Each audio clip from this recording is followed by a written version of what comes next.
In today's lesson, we are looking at classifying elements with the periodic table. The periodic table was designed to organize elements according to their properties. Elements in the periodic table are ranked in order of increasing atomic number. That means that they are ranked in order of increasing number of protons, since number of protons equals the atomic number for an element. We're going to look at how elements are classified using their properties and the three broad groups that elements are classified into. These groups are metals, nonmetals, and metalloids. Metals are characterized as having metallic luster, meaning that they are shiny. They are also malleable, which means that they can be beaten into thin sheets. They are ductile, meaning that they can be stretched into wires. As well, they conduct heat, and they also conduct electricity. Examples of metals are things such as copper, silver, and sodium.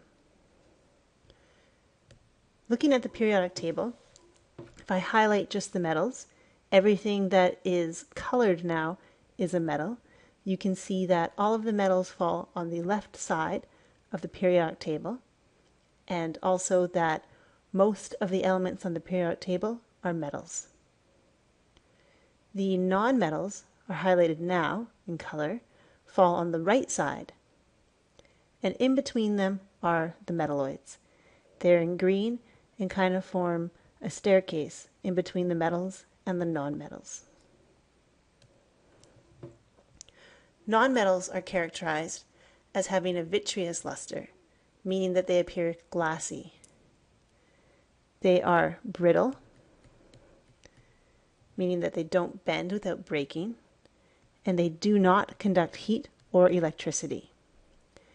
Examples are nitrogen, symbolized by the letter N, chlorine, and iodine. Metalloids, also called semimetals, exhibit properties of both metals and nonmetals. Examples of metalloids are boron and silicon.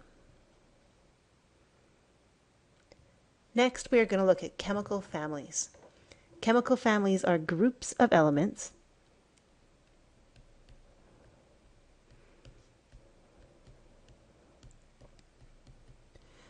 that have a characteristic set of common physical and chemical properties.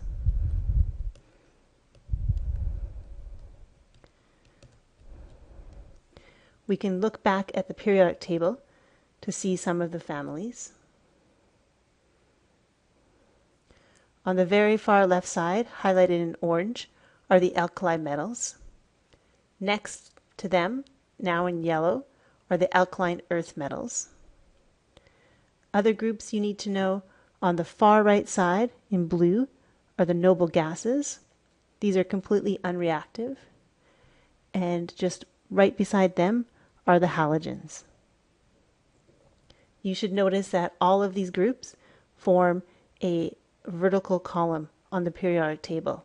So a family is a vertical column on the periodic table.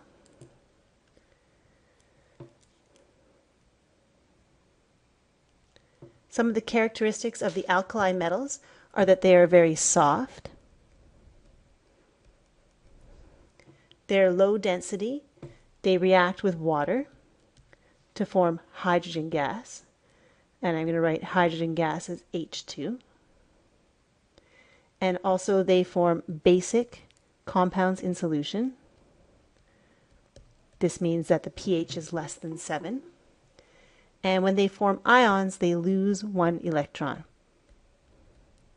And because they're losing one electron, they're losing a negative charge. So their ion charge is going to always be 1 plus, because they have one extra proton compared to electrons. Alkaline earth metals, the next group over, are characterized as being hard, low density metals. Compounds with O2 are common in rocks, and they lose 2 electrons to form ions.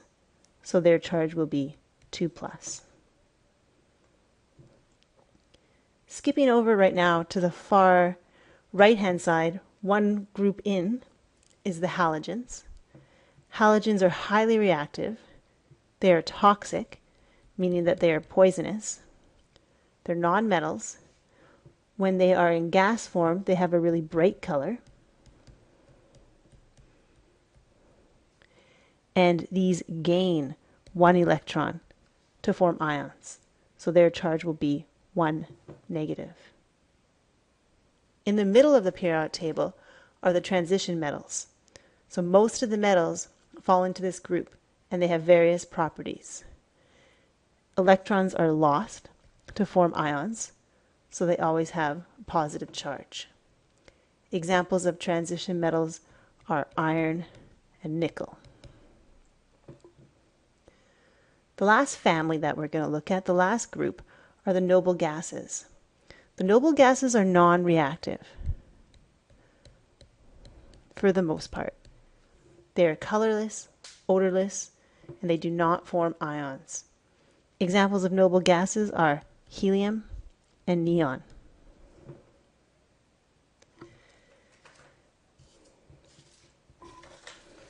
Next, we are going to look at the groups on the periodic table and relate this to electron configuration. The periodic table shows the cyclic nature of elemental properties. Each row in the periodic table is called a period. So a horizontal group is called a period, and each vertical group is called a family. Families have similar properties. As we said before, metals are found on the left and nonmetals on the right. The number of electrons in the outer orbital determines the properties of the element.